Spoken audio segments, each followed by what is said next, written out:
नमस्कार, जय हिंद। स्वागत है आप सभी का एक बार फिर से हमारे इस नए सेशन पे। और आज हम नए सेशन पर एक ऐसे टॉपिक पर चर्चा करेंगे जिसका नाम है ट्रिग्नोमेट्री। आइए समझते हैं कि क्या है ट्रिग्नोमेट्री, क्या है इसका मीन्स, क्या है एंगल और क्या है उसकी साइड्स। देखते हैं। ट्रिग्नोमेट्री जो शब्द है वो मिलकर बना है तीन शब्दों से, ट्राई, गोन और मेट्रॉन। इससे मिलकर बना है। ट्राई का मतलब होता है तीन और गोन का मतलब होता है भुजा और मेट्रॉन एक शब्द है जिसका मतलब है माप। यानी तीन भुजाओं की माप ट्रिग्नोमेट्री कहलाती है। इस ट्रिग्नोमेट्री में हम तीन मेजरिंग करेंगे, तीन साइड्स की जो मेजरिंग। ऐसा माना जाता है कि जो पाइथागोरस साहब हैं उन्होंने ट्रिपलेट्स का निर्माण किया, ट्रिपलेट्स बनाया और उस पे ही सारी चीजें उन्होंने बहुत सारी चीजें डेरिवेट की। जैसे मान लेते हैं पाइथागोरस साहब ऐसे घूम रहे होंगे, तीन साइड्स उन्होंने देखे होंगे, एक ये साइड, एक ये साइड, एक ये साइड। तो कुछ ऐसा खेल खेल रहे होंगे। जब उन्होंने वेरी किया यानी डेरिवेट किया तो ये चीजें निकल के आई। जब उन्होंने देखा कि जब हमारी ये जो भुजा है वो 90 पे है, एंगल उनका जब 90 है, और ये वाली भुजा आधार है और ये हाइपोटेनस जब 90 पे है, तो एक ऐसा त्रिभुज निकल के आया जिसको हमने बोला समकोण त्रिभुज या ट्रिपलेट या राइट एंगल ट्रायंगल। ऐसा एंगल जो हमेशा राइट है। देखा कि वो हमेशा राइट है, कभी गलत ही नहीं हो रहा है।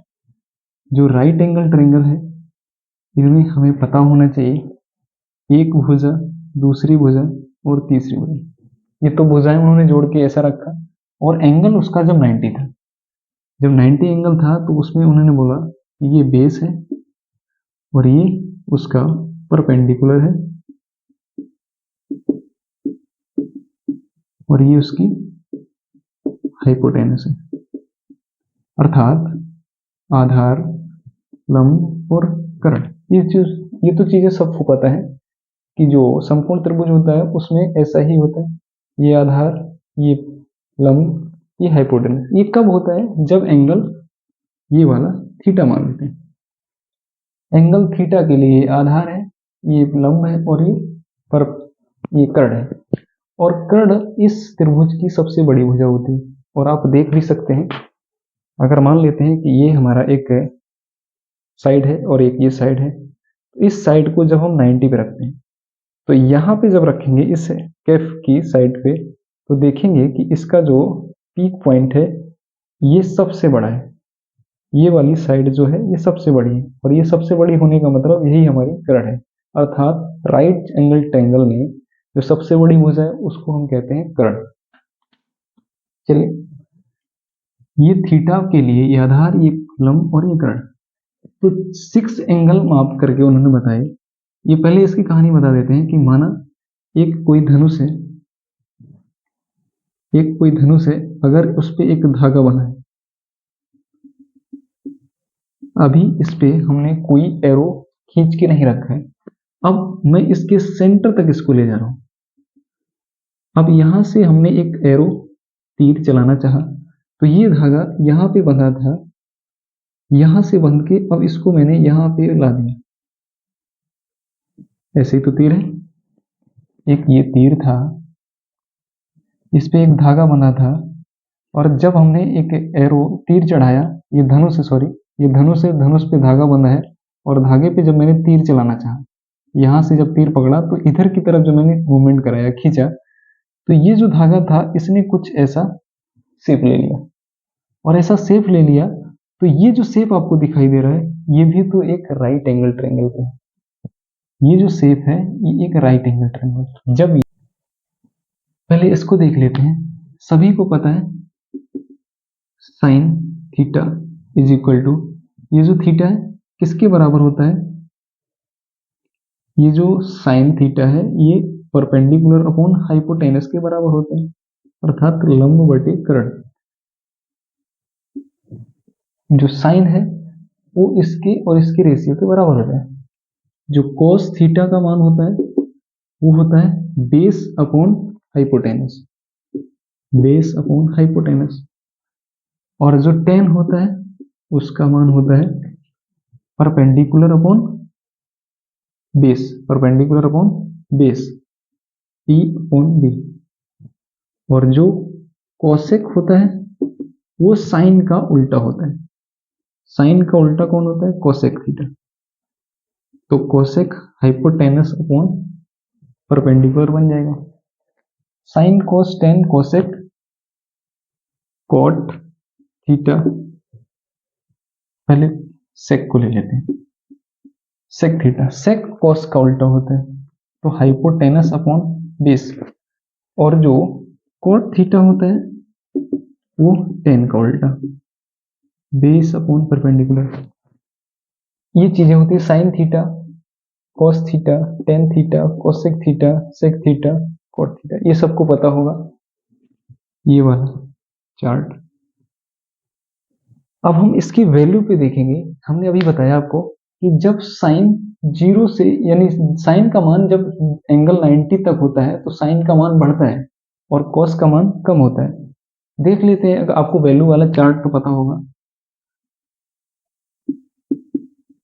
वैल्यू चार्ट साइन, यहां से देख लेते हैं साइन कॉस टेन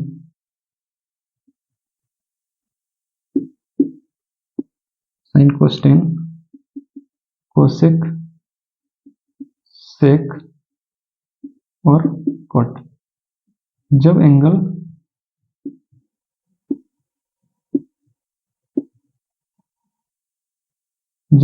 जीरो हो, यहां से एंगल देख लेते हैं।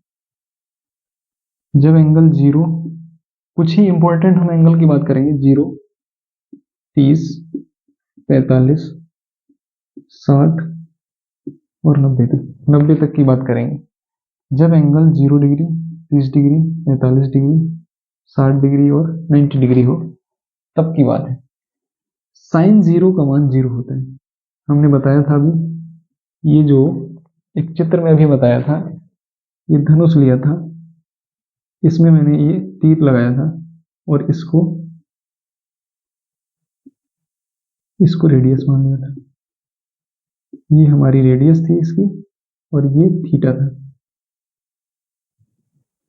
साइन 0, साइन 0 कब होगा? जब ये वाली रेडियस यहाँ पे आ जाएगी इसी के ऊपर। एंगल यानी कि 0 है, साइन 0 पे 0 होता है वैल्यू। साइन 0 पे 0। अब 30 इधर की तरफ बढ़ेगा ना, क्योंकि 90 यहाँ पे बैठा है, ये 0, ये 90।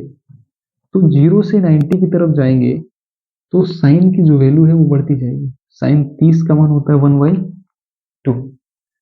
ये 0 से चले थे, अब 90 की तरफ चलेंगे तो साइन 0 पे 0 मिलेगा और 30 पे 1/2।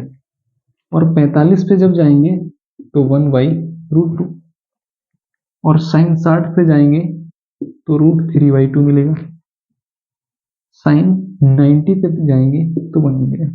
अर्थात यहां से चले 0 से 1 पर, 0 पे 0 मान और 90 पे 1, तो कहेंगे साइन का जो ग्राफ है वो 0 से स्टार्ट होता है और 1 तक जाता है, और 1 से फिर नीचे फॉल डाउन जाता है, फिर 0, फिर 1, फिर 0, ऐसे चलता है साइन का ग्राफ।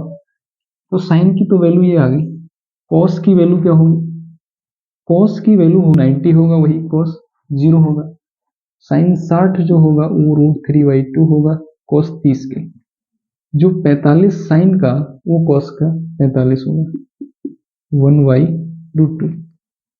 और साइन 60 जो साइन का 30 होगा वो कॉस का 60 होगा, ये कॉस का 60 हो गया। साइन 0 वो कॉस 90 का मान होगा। एक तो आपने चार्ट समझ लिया कि साइन की वैल्यू ये है, कहां तक? 0 से 90 तक। साइन 0 से 1 तक जाता है और कॉस 1 से 0 की तरफ जाता है, अर्थात जो कॉस चलता है वो 0 से 1 की तरफ। अब एक चीज देख लेते हैं, साइन cos, दो मान मिल चुके हैं। tan का मान निकालने के लिए हमें एक फॉर्मूला पता है, sin अपॉन cos, जो tan के बराबर होता है। तो sin cos की वैल्यू हमें पता है, तो tan की वैल्यू निकाल लेंगे। sin 0 अपॉन 0, 0 अपॉन 1, तो tan की वैल्यू निकल आएगी 0 अपॉन 1, तो tan 0 का मान 0, क्योंकि sin 0 और cos 0 ये वैल्यू निकल आई। अब हम 1/2 √3/2 का भाग देंगे, यानी sin cos का बटे कर देंगे इसी को, तो 2 से 2 कैंसिल, तो बचेगा 1 अपॉन √3, जो tan 30 की वैल्यू निकल के आ गई। tan 45 रूट से रूट कैंसिल हो जाएगा, 1 निकल के आ जाएगा। tan 60 2 से 2 कैंसिल, √3 बचेगा। जो tan 90 है वो 1 अपॉन 0 आएगा, 1 अपॉन 0 अर्थात कोई भी इसका अनडिफाइंड वैल्यू में चला जाएगा, यानी ये अनंत श्रेणी में, जिसको इनफाइनाइट कहेंगे। 1 अपॉन 0 अनडिफाइंड में पहुंचा देंगे। चलिए अगला tan हो चुका है। कोसेक, कोसेक के लिए क्या करेंगे, साइन का उल्टा कोसेक होता है। साइन थीटा बराबर 1 अपॉन कोसेक थीटा, जो भी वैल्यू साइन की होती है उसका जस्ट अपोजिट कोसेक होता है। इसका अपोजिट 1 अपॉन 0, 1 अपॉन 0 का मान इनफाइनाइट, अनंत, ठीक है, क्योंकि साइन 0 कोसेक 0 के बराबर होगा, ये साइन यहां आ जाएगा, ठीक है। 1 अपॉन साइन, साइन 0 का मान 0, 1 अपॉन 0 हमने निकाल दिया। साइन 30 वो अपोजिट होगा कोसेक 30 के, तो 2 ऊपर चला जाएगा, यहाँ 2 निकल के आएगा। ऐसे ही साइन 45 √2 ऊपर चला जाएगा, ये √2 निकल के आएगा। ऐसे ही साइन साइड का कोसेक में जब जाएंगे तो 2 ऊपर पहुंच जाएगा और √3 नीचे। इसका अपोजिट 1 अपॉन 1, 1 आ जाएगी, कोसेक 91, ठीक है, क्योंकि साइन 90 वैल्यू करेगा 1 और 1 अपॉन 1, 1 पे आ जाएगा। अब जो कोसेक है निकल गया साइन के अपोजिट, अब कोस को सेक के अपोजिट कर दें तो ये वैल्यू निकल आएगी, यानी कोस जो होता है वो होता है कोस थीटा बराबर 1 अपॉन सेक थीटा। कोस 1 अपॉन 1, सेक 0 का मान, कोस 30 का जो मान होगा वो होगा इसका अपोजिट 2 अपॉन √3 सेक 30 का।